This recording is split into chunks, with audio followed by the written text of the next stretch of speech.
Greetings, agents. IMF agent Ethan Hunt has teamed up with Benji, Luther, and Ilsa again for another action-packed adventure full of massive stunt pieces and twists within twists. Your mission, should you choose to accept it, is to check out these 7 big spoilers from Mission Impossible Dead Reckoning Part 1. This message will remain. Self-destruction is so 1990s. Leave it to the usual suspects writer Chris McQuarrie to come up with a way to have the MacGuffin search for itself. But essentially, that's what's at play in the 7th and ultimately 8th entry in the Mission Impossible franchise. This time around, the person at the gooey center of all the intrigue and massive stunt set pieces is an artificial intelligence program that, surprise face, became self-aware and a jerk. So what are we supposed to do? This is no longer a trope of science fiction. So far, when we've released primitive AIs on the internet, they end up worshipping cats and hate. Everything is going extremely well. At play is an early version of the program because apparently no one saves their progress at the Department of Intelligence. The first one to find it gets to control the program referred to as the Entity, and the Entity itself has joined the international race to find it, with the distinct advantage of knowing not only where it is, but what. Everyone else just seems to know the key is important. There is some familiar in with the new. That is, naturally, being familiar.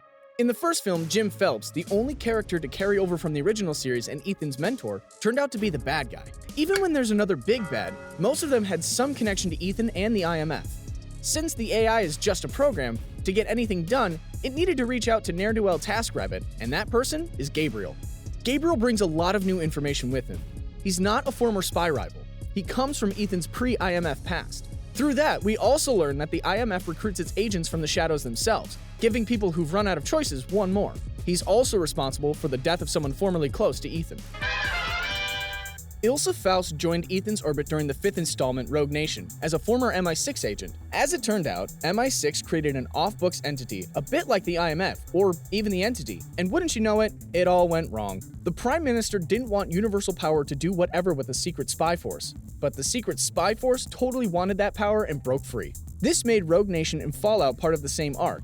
It seemed for a moment that she was just part of the team now, like Benji and Luther, but it turns out that the Entity wants to make it personal for Ethan, not just by choosing Gabriel, but also stabbing Ilsa, the leading cause of death for women close to Ethan. When Kittredge tells him that this mission will cost him dearly, you think he knows something about Ethan and the development of the Entity?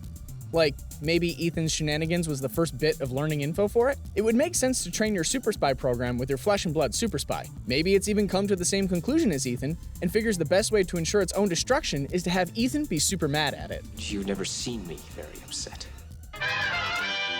The movie series departed from the original TV show in a number of ways right out of the gate, not just by making Jim Phelps the bad guy, but also having the Mission Impossible force full-timers. The premise for the original show was that private citizens with unique talents agreed to be given the choice to help the IMF do what the other 3-letter organizations couldn't. As we talked about already, a new layer has been added to that. The IMF gets its agents from shady operators who ended up painting themselves in a corner. That's the place that Grace finds herself in, but sees another option to escape when Kittredge turns out to be the buyer, a man with enough power to clean her slate. But instead, perhaps feeling guilty about Ilsa's death, she decides to accept the IMF offer, even if Kittredge didn't know the offer had been made. As consistent as Ethan hanging from something, rubber masks, and massive stunt set pieces, is the amount of time the call was coming from inside the house, so to speak. Jim Phelps, Ethan's former double Sean Ambrose, the assistant to the director in the 3rd film, the CIA. Maybe recruiting unscrupulous people out of options isn't the best idea. But why stop there? Just like the Syndicate was a creation of MI6 that struck out on its own and did no good, exactly the way a group like that with no oversight would, the United States government made the Entity, which struck out on its own and is doing no good. Surely creating an unaccountable clandestine thing will work out eventually, this time for sure. The MacGuffin to the MacGuffin in this movie is the 2-part key that opens up the Sevastopol's computer room. Part of how the amazing power of the Entity was demonstrated was how accurately it was able to predict events. Gabriel doesn't even bid on the key. The Entity has sorted out a way for the key to come to him, by hijacking a train that he assumes Ethan will be on to fetch the key, but in the ensuing struggle, Gabriel will be able to wander off with it. Only that last part didn't happen thanks to the ancient art of pickpocketing, the cornerstone of being a super spy. Gabriel was sure he'd have it, but was left out of part of the plan.